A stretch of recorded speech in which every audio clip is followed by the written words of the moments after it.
Welcome to Inside Guelph. I'm your host, Trish Stevenson. Thanks for joining us on another beautiful spring day in the Royal City. A lot of us feel like our life should be captured on video. Some of us, not so much.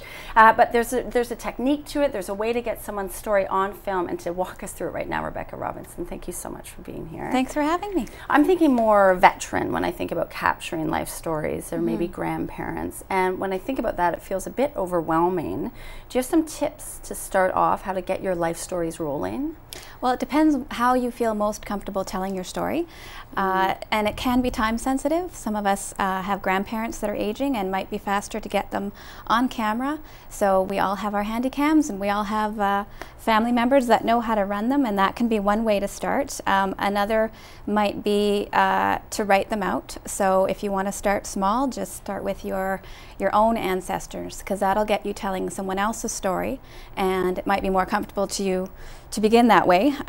So you can start off with as little or as much as you like, just basically where they came from.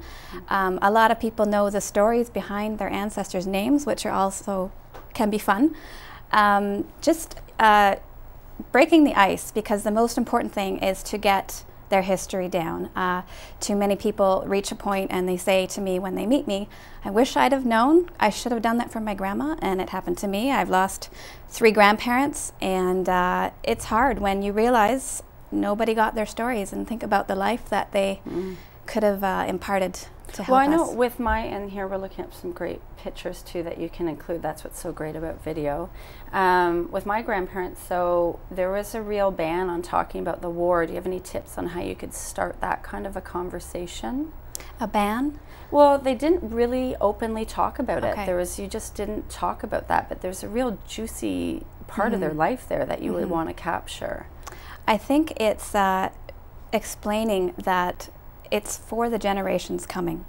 It's a lot of people have resistance to it because they've been through it, they've said it, they've experienced it, it's over, and yeah, it's a trying circumstances that they faced. But to say what kind of perspective it can give the next generation that has absolutely no idea.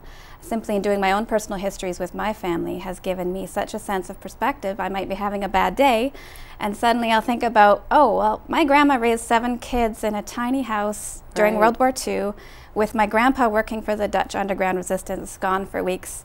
I have nothing to complain about. That's a good point. That's a good you point. need to explain to people that the importance of it is for the folks that are going to hear it And later. being the personal historian and the job that you do, have you come across any exciting stories in Guelph? Have you learned anything? I have, yeah. I was interviewing one lady, and she was telling me that her grandpa was part of the building process of Church of Our Lady on the Hill, and his job, he was, I think, a young boy, his job was to run up the dirt path, basically yelling and telling everyone to get out of the way, because the team of horses had to charge up the hill with these massive stones for the church, and they couldn't stop. If they stopped, they would have a rough time getting going again. That's how I feel in the morning. Yes. Yeah, his job was to run ahead up and down the hill several times, and obviously he had a lot of energy to do that, but they dedicated a stained glass window in the church for her family. Oh, that's because so of that. neat. Yeah. Oh, that's so neat. So you're saying this is something maybe we could undertake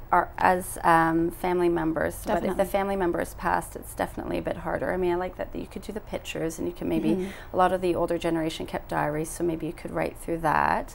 If you don't want to do it yourself, we can contact you or another personal historian to do it for us. Yeah, exactly. Is that how it works? Yeah, there is a international association.